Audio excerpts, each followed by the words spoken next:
محترمہ ناز بلوچ صاحب اپنا ٹائم شروع ہو گیا آپ کا. جی بسم اللہ الرحمن الرحیم. شکریہ جناب اسپیکر، آپ نے بجٹ کے اس اہم موقع پر مجھے بات کرنے کا موقع دیا. سب سے پہلے اسپیکر صاحب، وہ تمام لوگ جو PIA کے پلین کریش میں جو شہید ہوئے ان کے لیے دعائے مغفرت کرتے ہوئے، اور وہ تمام لوگ جو کرونا کا شکار ہوئے پاکستان میں اور جو لوگ بیمار ہیں اور جن لوگ کی جانیں گئی، ان سب کے لیے اور ان کی فیملیز کے لیے دعا کرتے ہوئے میں اپنی تقریر کا آغاز اب آگے کرتی ہوں. جناب اسپیکر، بات یہ ہے کہ پہلے تو جان ایلیا کا ایک شعر ہے جو کہ اس حکومت کے لیے بڑا فٹ بیٹھتا ہے. جان ایلیا کہتا ہے کہ تو میرا حوصلہ تو دیکھ، داد دے کہ اب مجھے، تو میرا حوصلہ تو دیکھ، داد دے کہ اب مجھے، شوق کمال بھی نہیں، خوف زوال بھی نہیں. جناب اسپیکر، یہ وہ حکومت ہے جس حکومت کے کرتا دھرتا کئی سالوں سے لوگوں سے وعدہ کرتے رہے کہ ہماری حکومت آئے گی، روک سکو تو روک لو، روک سکو تو روک لو، پاکستان کسی سے قرضہ نہیں لے گا، روک سکو تو روک لو، ہم GDP کو آگے لے جائیں گے، روک سکو تو روک لو، پاکستان میں بیرون ملک سے لوگ یہاں پہ آ کے نوکریاں کریں گے اور ہر پاسپورٹ کی ہم عزت کریں گے، روک سکو تو روک لو، یہ سب کہا جاتا تھا. تو ہم بھی سوچتے تھے کہ شاید واقعی میں ان کو روکنا مشکل ہوگا، اتنا زبردست یہ کام کریں گے اور ہم بھی بیٹھ کر ان کو داد دیں گے، ہم بھی بیٹھ کے تالیاں بجائیں گے، کیونکہ جب پاکستان کی معیشت ترقی کی راہوں میں جائے گی تو ہر پاکستانی خوش ہوگا. لیکن افسوس در افسوس ہوتا یہ ہے کہ 5.3 پہ ملی گئی GDP کو آپ زمین دوز کر کے دھبڑ دھوس کر دیتے ہیں اور اتنا نیچے لے جاتے ہیں کہ منفی پہ لے جاتے ہیں، 60 سے 70 سالوں کا ریکارڈ توڑ دیتے ہیں. آپ بات کرتے ہیں مدینے کی فلاحی ریاست کی، آپ مثالیں دنیا کو دیتے ہیں، مدینے کی فلاحی ریاست کی بات آپ کرتے ہیں، اور کرتے آپ یہ ہیں کہ آپ کے کال آف فیل میں تضاد ہے. 13.25 پہ انٹرسٹ ریٹ لے کر آپ گئے ہیں، آپ کے منہ سے اچھا نہیں لگتا جب آپ 13.25 پہ سود لے جا کے سودی نظام کی طرف ملک کو دھکیل کے آپ بات کرتے ہیں مدینے کی فلاحی ریاست کی جہاں پہ سود ممنوع تھا. ابھی مولانا صاحب نے فرمایا کہ قرآن پاک میں بار بار اللہ تبارک و تعالی منع فرماتے ہیں کہ سود کا لین دین، سود لینا اور دینا دونوں حرام ہے.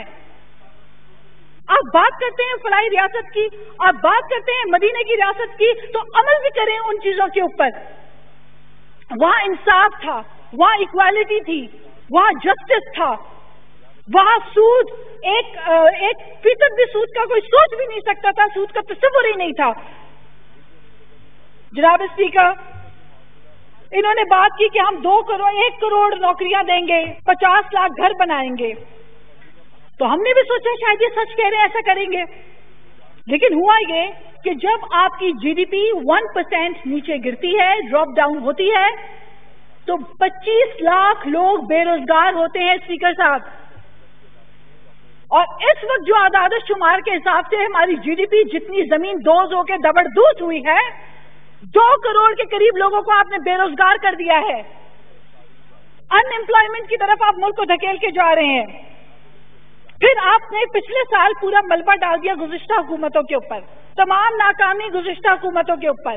اس سال آپ اپنی ناکامی، تمام ناکامی جو ہے وہ کرونا کے اوپر ڈال رہے ہیں. تو stop covering your incompetence with the shield of corona. Corona virus سے پہلے آپ کی انڈسٹریل گروتھ نیگیٹو، آپ کی agricultural growth negative, large scale manufacturing negative, آپ کی انڈسٹریز تباہ ہو رہی ہیں، انڈسٹریز لاک ڈاؤن ہو رہی ہیں، لوگ بے روزگار ہو رہے ہیں کیونکہ بجلی آپ نے مہنگی کر دی. تیل پوری دنیا میں قیمتیں کم ہونے کی وجہ سے تیل رل گیا ہے، تیل کی قیمت رل گئی ہے، اور پاکستان میں عوام رل گئی ہے، عوام کو تیل نہیں مل رہا. یہ ہے آپ کا نیا پاکستان. جس یورپ کی آپ مثالیں دیتے تھے، جس یورپ کی آپ مثالیں، جس ویسٹ کی مثالیں آپ دیا کرتے تھے، وہاں پہ 0% انٹرسٹ ہے. اس وقت امریکہ میں 0% انٹرسٹ ہے. آپ تو ان کی مثالیں دیتے تھے. تو ہم توقع کرتے تھے کہ شاید 5% سے انٹرسٹ ریٹ ڈراپ کر کے آپ 2, 3, 4 پہ لے جا کے نیچے لے جائیں گے, ایک قدم تو بڑھیں گے آپ. لیکن آپ نے کیا کیا؟ آپ نے ہاٹ منی کے چکر میں, آپ نے چند ڈالر کے عوض میں, آپ نے 2.5 بلین کی انویسٹمنٹ کے چکر میں, آپ نے سود سمیت لوگوں کو سودی کاروبار کر کے یہاں پہ سود سمیت پیسہ ہمارے ملک سے واپس گیا. اس کے ذمہ دار آپ ہوتے ہیں. پھر آپ فگر فجنگ کرتے ہیں. پھر ہوتا یہ ہے کہ فلور آف دی ہاؤس آ کے فائنانس منسٹر کہتے ہیں کہ ہم تو اسٹیٹ بینک سے قرضہ ہی نہیں لے رہے. آپ یہ کیوں نہیں بتاتے کہ یہ آئی ایم ایف کی شرط و شرائط ہیں؟ آپ کو آئی ایم ایف نے پابند کیا کہ آپ اسٹیٹ بینک سے نہیں لے سکتے, لہٰذا آپ کمرشل بینک سے لون لے کر انٹرسٹ سمیت آپ واپس کریں. آپ قوم کو سچ بتائیں. 30,000 ارب پہ ان کو قرضے پہ ملک ملا. ہم سوچ رہے تھے کہ یہ اپنے کال آف فیل کے اوپر عمل کریں گے. 30,000 سے 43,000 بلین کے اوپر آپ لے کر چلے گئے قرضے 2 سال کے اندر. اگر یہ اسپیڈ, اور اس میں بھی آپ کہہ رہے ہیں کہ 5,000 ارب آپ قرضہ ادا کر چکے ہیں. اگر آپ نے وہ ادا نہ کیا ہوتا تو ہم تو 50,000 ارب پہ پہنچ چکے تھے. تو کس اسپیڈ پہ, کون سی ایسی کھائی ہے جس کی طرف آپ پوری قوم کو دھکیلنا چاہ رہے ہیں؟ آپ کا ریونیو شارٹ فال ہوتا ہے. آپ کہتے تھے کہ جو حکمران ایماندار ہو تو لوگ آ کے ٹیکس, اور ایک وزیر صاحب ہوتے تھے کہا کرتے تھے کہ 1 مہینے میں ایسے حالات پیدا ہوں گے, ٹھیلے والا چھاوڑی والا سب کہے گا آؤ آؤ ٹیکس دو, آؤ آؤ ہم سے ٹیکس لو. وہ کہاں ہے وزیر؟ نظر نہیں آ رہے یہاں پہ.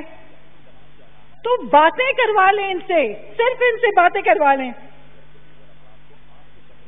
پی آئی اے کا پلین کریش ہوتا ہے, وزیر اعظم صاحب نہیں جاتے. باتیں تو یہ سنی تھی کہ چلی میں ایک مائن تھا, اس میں لوگ پھنس گئے تھے مائنرز, تو چلی کے وزیر اعظم آخری حد تک کرسی لگا کے بیٹھا تھا. جب تک آخری مائنر باہر نہیں نکلے گا اس ملک کا وزیر اعظم بیٹھا رہا. باتیں کرتے تھے کوریا میں کشتی ڈوب جاتی ہے تو وہاں پہ وزیر اعظم استعفیٰ دے دیتا ہے. ہم آپ سے استعفیٰ نہیں مانگ رہے کیونکہ ہمیں پتا ہے آپ نے استعفیٰ نہیں دینا. ہمیں پتا ہے کہ 70 لوگ ریلوے میں جھلس گئے, کوئی استعفیٰ نہیں آیا. باتیں آپ کشتی کی مثال دیتے تھے, آپ مائنز کی چلی کی مثال دیتے تھے. کیا آپ میں اتنی اخلاقی جرأت اس حکومت میں تھی؟ کاش کہ کوئی وزیر اعظم کو یہ بھی ان کے کان میں سرگوشی کر دیتا کہ کراچی میں گرنے والا پلین آپ کا نیشنل کیریئر تھا, سب ہلالی پرچم کا کیریئر تھا. آپ کراچی گئے, آپ جاتے اور جا کے اس پائلٹ کے گھر جا کے افسوس کرتے تو ہمیں احساس ہوتا کہ آپ کو بھی وہی دکھ ہے جو ہمیں دکھ ہے.